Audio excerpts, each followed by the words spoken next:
एक समय की बात है जब जगत के सबसे महान बोधिसत्व गौतम बुद्ध धर्म का प्रचार करने के लिए संपूर्ण भारत भ्रमण कर रहे थे।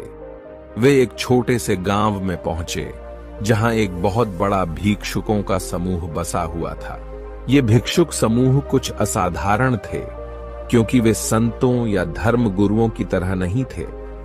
उनका मतलब यही था कि वे अनगिनत ज्ञानी और तपस्वियों से धर्म के तत्वों का अध्ययन कर अपने जीवन में उसे उतारने के लिए एक संगठन का निर्माण करने के लिए यहां इकट्ठे हुए थे। गौतम बुद्ध ये देखकर बहुत प्रभावित हुए और वे यह समझने के लिए आग्रह किया कि इनके संगठन का उद्घाटन करने की आवश्यकता क्यों हुई। उन्होंने ये पूछा कि वे भविष्य में क्या प्राप्त करना चाहते हैं। भिक्षुकों ने गौतम बुद्ध को देखा और उसे पहचान लिया, इसीलिए उन्होंने ब्रह्मचर्य को ज्ञान का एक महत्वपूर्ण अंग मानते हुए कहा, गौतम बुद्ध, हम एक आध्यात्मिक संगठन बना रहे हैं जो धर्म और सत्य के मार्ग पर चलने का प्रयास करेगा। हम आपकी मार्गदर्शन की आवश्यकता महसूस करते हैं और हम आपके अनुदेश और ज्ञान से लाभान्वित होना चाहते हैं। गौतम बुद्ध अपने आप को सुखी और शांत महसूस करते हुए उन्हें ध्यान से सुन रहे थे।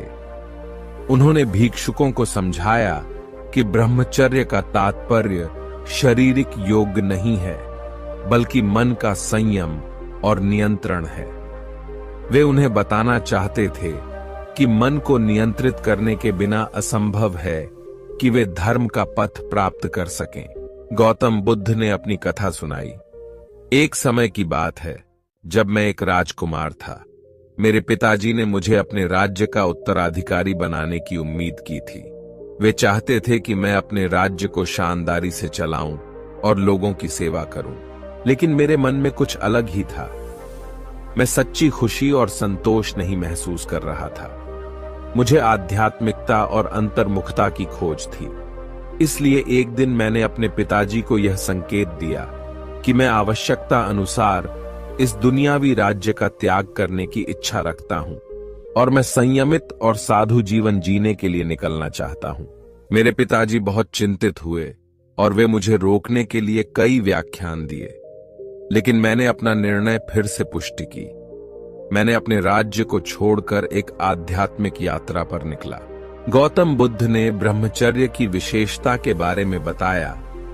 मेरी यात्रा ने मुझे अनगिनत अनुभवों से आपूर्ति की। मैंने साधना और तप के द्वारा अपने मन को शुद्ध किया और आत्मा को प्रकाशित किया। मेरी यात्रा में मैंने दुख, दरिद्रता, विपत्ति और अज्ञान का सामना किया, लेकिन मैंने स्वयं को उन सभी प्रतिबंधों से पार करना सीखा। मैंने अपने मन की गहराई में जाकर विज्ञान का सूत्र खोजा और सत्य के रास्ते पर अग्रसर हुआ। भिक्षुकों ने गौतम बुद्ध के वचनों को गहराई से समझा और वे उनकी प्रेरणा से प्रभावित हुए।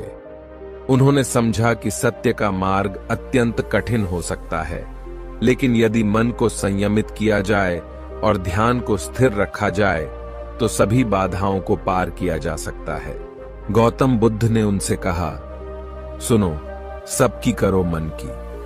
तुम्हारी मन शक्ति अपार है और यदि तुम उसे नियंत्रित करने में सफल हो जाओगे तो तुम अपने लक्ष्यों को प्राप्त कर सकोगे। यदि तुम आत्मनिरीक्षण करोगे और निरंतर साधना करोगे तो तुम वास्तविक ज्ञान को प्राप्त करोगे और दुख से मुक्ति प्राप्त करोगे। भिक्षुक समूह गौतम बुद्ध के वचनों से प्रभावित हो गए और उन्होंने उन्हें संगठन के नेतृत्व का दायित्व सौंपा। वे संगठन की स्थापना करने के लिए मंदिरों में जाकर भक्तों के साथ ध्यान और विचार साझा करने लगे। वे सत्संग आयोजित करके लोगों को धर्म के मार्ग पर प्रेरित करने का प्रयास करने लगे। गौतम बुद्ध के संगठन में आने से पहले भिक्षुक समूह अलग अलग धार्मिक विचारों में बंट गया था, लेकिन उनके आगमन के बाद सभी एकजुट हो गए। वे एक साथ जीने और आत्मनिरीक्षण करने के महत्व को समझ गए। वे ज्ञान को प्राप्त करने के लिए अपने दिमाग को शांत करने का प्रयास करने लगे और उन्होंने ध्यान और मेधा की शक्ति को विकसित किया। गौतम बुद्ध ने अपने संगठन को नियमित ध्यान और भक्ति की प्रणाली में संगठित किया और वे अपने अनुयायियों को आत्म संयम और संतोष की महत्वपूर्णता सिखाते रहे। उन्होंने सत्संग, ध्यान और धार्मिक पठन को अपने संगठन का मुख्य ध्येय बनाया। उन्होंने यह सिखाया कि सच्ची खुशी और शांति मन के संयमित होने पर ही प्राप्त हो सकती है। गौतम बुद्ध के नेतृत्व में संगठन में एकता, समरसता और शांति की भावना फैल गई। लोग अपने मन को नियंत्रित करके और आदर्श जीवन जीकर आत्म सात्विकता को प्राप्त करने का प्रयास करने लगे। धर्म का प्रचार करने के लिए गौतम बुद्ध ने अपने अनुयायियों को ध्यान और मेधा के विकास के लिए आध्यात्मिक आयोग आयोजित किए।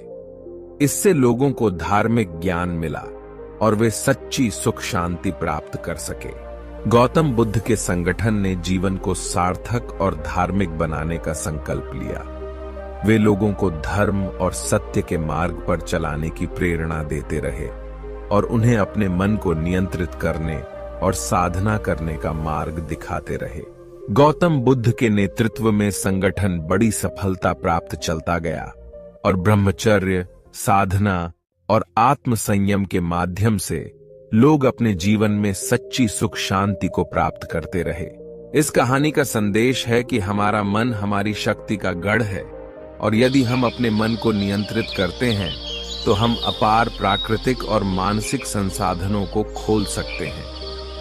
यह हमें सत्य, शांति और सुख की प्राप्ति में मदद करेगा।